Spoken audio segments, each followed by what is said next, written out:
A lot of time had passed since I had watched the paramedic take away my old body, with that wretched cat inside. And I still remember seeing the paramedic lift his body into the ambulance, and all of those red twirling lights and the sound of the sirens as the ambulance drove onward to the hospital. A lot of time had passed, yes. I must admit that I still wasn't sure if I had wanted to change back on the next full moon, to become that corrupted human being again, in that wretched human skin. I still wasn't sure what to do. No. And I don't know how long that bastard had suffered in that hospital, or how many days had passed.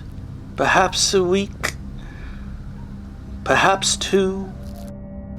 And I knew that full moon was nearing, and that I would have to make up my mind soon. And I knew I had seen a change in Melinda. A change, yes. And the change was building after each visit to the hospital. Just like today.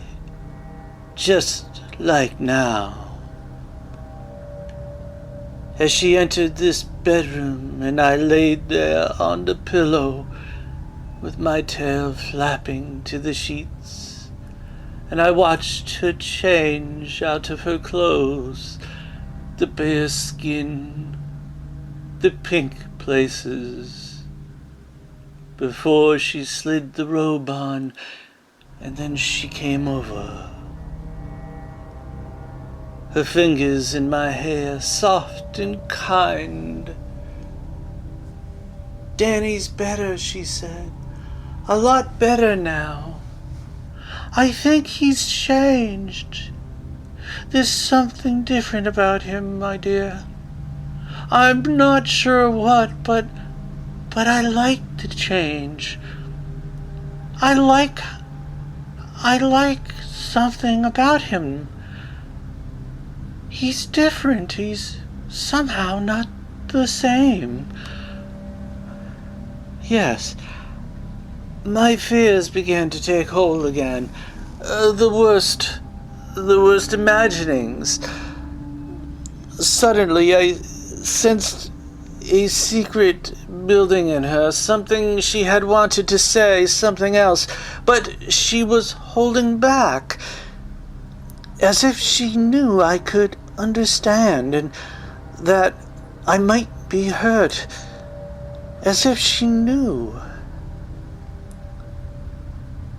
But she couldn't know, could she?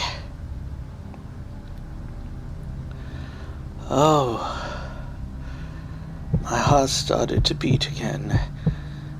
Beat with the fast flutter that became all too familiar ever since I had changed, and the fear of losing her would come and go, and then she said, "Oh, to see him, my dear, on that hospital bed. The way he looks at me now, it's so different, my dear.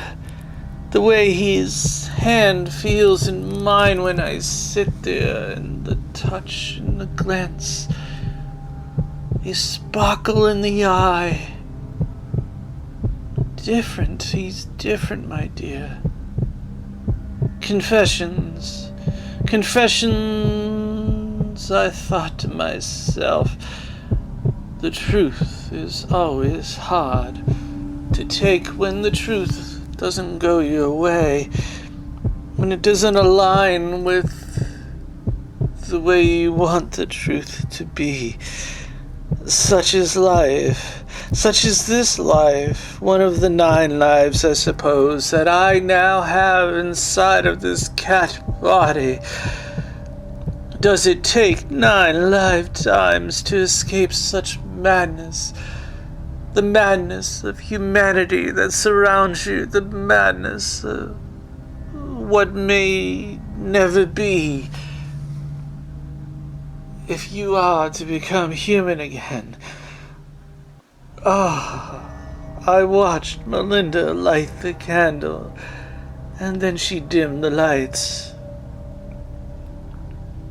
And I sat on her chest, feeling her heartbeat, and it was slow, it was calm, it was as gentle as she always was. As I lay there on the bed after becoming the cat, the gentle calmness of her breath, her touch, her heartbeat, as her hands laid to the side. And then everything started to slow into a silence. And then I heard her snore, and then another snore, and I could not sleep the night. No, not with the thoughts of her seeing a difference in my nemesis, who was still in the hospital. The difference that she had seen in myself, my old body, the spirit that was now there that wasn't mine. She must have sensed a different spirit, the spirit of the cat that yes, I was now supposed to be in her eyes. And then I heard her talk in her sleep. And Lord knows I had to hear it. Lord knows I had to hear it. Danny! Oh, Danny! Oh, don't stop. Oh, Danny. Don't stop. Oh, Danny.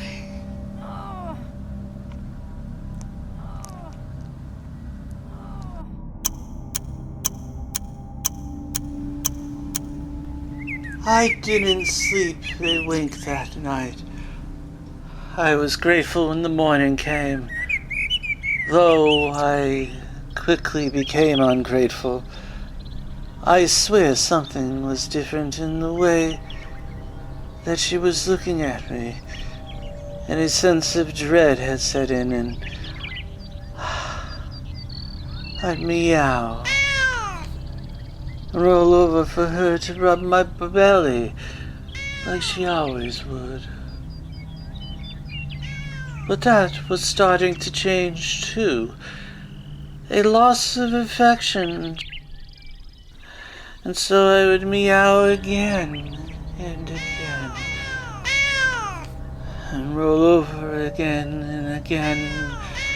And wait for her to rub my belly.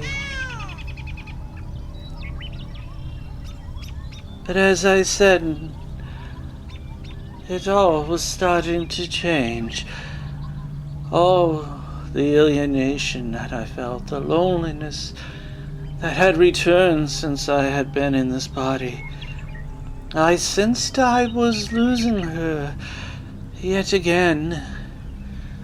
A familiar feeling like all of the past times. Damn that cat in my old body, that fake with my old face, that farce, that fake, that farce, feline thief of hearts. Wretched thief of hearts. That's when I started to question staying in this fur. What if I was feeling this fur, and the fur was feeling me? Then what? Damn that cat in my old body. What was that wretched dream she had last night? Was it the dream of making love? It was just the sound of moaning that I heard after the snore. The sound of moaning and moaning and moaning, and the sight of 3 beads of sweat. Over the brows, over the forehead. The full moon would come, and what would I do? What would I do? Was I losing her? And then she left the room, and left me to hate that bed, the absence of her feeling on my belly, no rubs, no more, no, another meow I let out, but her footsteps just echoed away. One last shrill cry of my meow, one last gasp of hope, Melinda, come back. I need to feel your fingers, your touch, to know that everything's all right. One last meow, my dearest Melinda. One last meow. But nothing but silence in return. Damn that old cat in my old body, that fake, that farce, that feline thief of hearts. Damn it. I was losing her. I was losing her. To that farce, that thief of hearts. Oh, Melinda, oh dear.